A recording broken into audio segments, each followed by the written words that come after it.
सुधा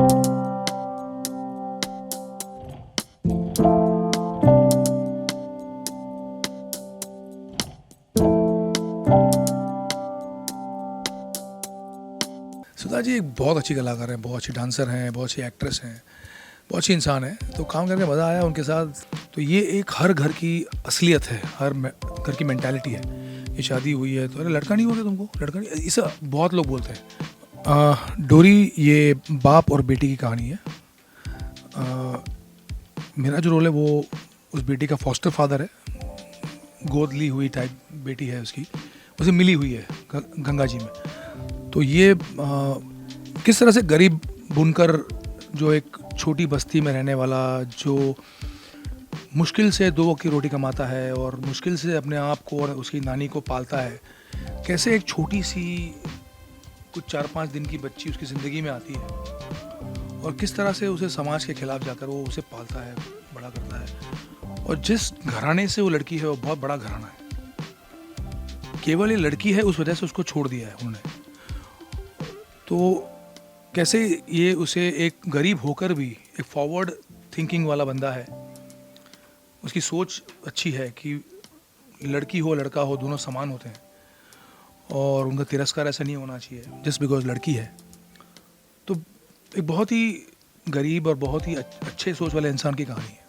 बनारस का लुक अपने आप में एक अलग सा लुक है। उनके घाट का जो सारे मंदिर हैं और अलग अलग घाट हैं, उनके जो वहाँ पर जो एक लुक अपने आप हमने बहुत सारी फिल्मों में देखा है, टीवी से। तो एक वहाँ मुझे भी शूट करना था एक बार, तो ये फर्स्ट टाइम मैंने वहाँ पे घाट पे किया शूट। बहुत मज़ा आया। जो लुक जो पूरे घाट पे जो मंदिर हैं और उनका जो लुक आया है बहुत ब्यूटीफुल आया है हमारे वहाँ।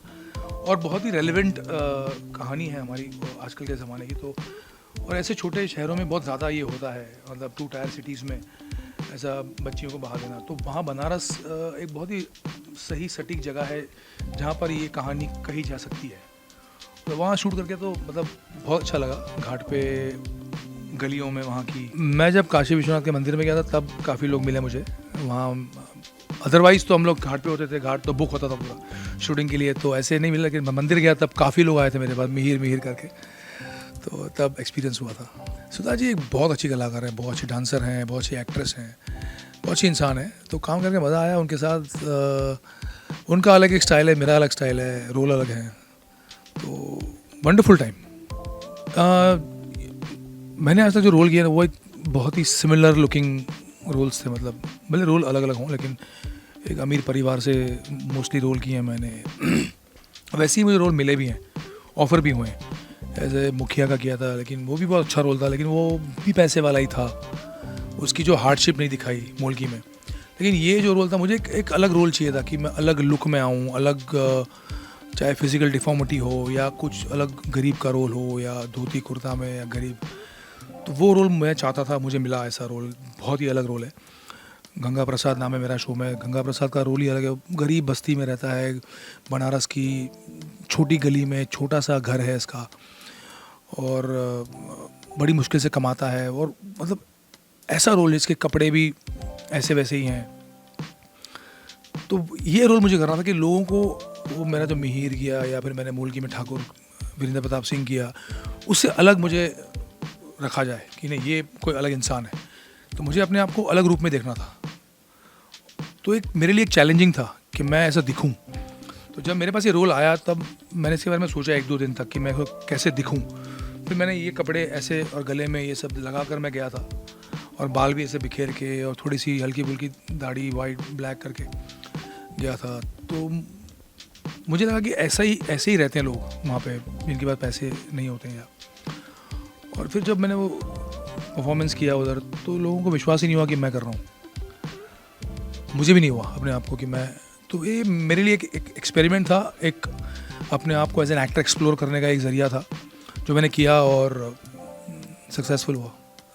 हाँ ये होता है समाज में, आज भी हो रहा है। हाँ, चाहे मैंने पहले कहा जैसे छोटा शहर हो या बड़ा गरीब इंसान हो जो पढ़ा लिखा नहीं है या फिर कोई अमीर पढ़ा लिखा है, MBA या इंजीनियर या कोई बड़े पैसे वाला या कॉर्पोरेट हाउस में काम करने वाला होता है, सबको लड़का चाहिए होता है, यू नो। तो ये एक हर घर की असलियत है, हर घर की मेंटालिटी है कि शादी हुई है तो अरे लड़का नहीं हो गया तुमको, लड़का नहीं, इसे बहुत लोग बोलते हैं। मे बी आजकल की जनरेशन ऐसा नहीं बिलीव करती, लेकिन जो सीनियर्स हैं हमारे, वो बोलते हैं, आज भी बोलते हैं, गाँव में बोलते हैं। तो ये मुझे लगता है ऐसा नहीं होना चाहिए। आजकल के ज़माने में लड़का लड़की सब एक ही होता है। तो ये बात बताने के लिए ये एक कलर्स चैनल बहुत फेमस है इस चीज़ के लिए कि रेलेवेंट सोशल इश्यूज़ पे शोज़ बनाते हैं। वो लोग कलर्स वाले जो सेम जो चल रहा है वो सेम चीज़ नहीं बताते, वो कुछ एक्सपेरिमेंट करते हैं, थोड़ा रिस्क लेते हैं शोज़ में और सोशल इश्यूज़ को लेके आते हैं जिसका समाज में फ़र्क पड़ता है और पड़ना चाहिए। जैसे मुल्की में था, फ़र्क पड़ा था। मुल्की के शो के 8-10 महीने बाद राजस्थान के एक गांव में मुल्की प्रथा बंद हो गई थी। ये बहुत चला था न्यूज़ चैनल्स पे। तो ये फ़र्क पड़ा, इम्पैक्ट आया समाज में, पॉजिटिव इम्पैक्ट। तो हम चाहते हैं कि ये शो से भी पॉजिटिव इम्पैक्ट आए और लड़कियों की तरफ जो इनका नज़रिया है बच्चियों की तरफ वो बदल जाए। बिल्कुल नहीं पता, मेरे तो शोज़ की शूटिंग लाइंड अप है अपने डोरी की। जाऊंगा नहीं जाऊंगा मुझे पता नहीं, अभी तक कुछ इन्फॉर्मेशन नहीं, शायद जाऊं। ये बहुत ही अलग कोशिश है हमारी कलर्स की टीम की और जय मेहता प्रोडक्शन की और हम सब की, सुधा जी की, मेरी। ये हमारे देश की बेटियों को लेकर ये शो बना है जो अलग है, जो उनके साथ जो गलत होता है, जन्म से पहले से गलत होता है, उनको मार दिया जाता है या जन्म के बाद उनको एक्सेप्ट नहीं किया जाता। ये अगर आप शो देखेंगे तो आपको पता चलेगा कि ये कितना गलत हो रहा है हमारे समाज में। ये उसके ऊपर है, आप ज़रूर देखिएगा शो, आपको बहुत मज़ा आएगा।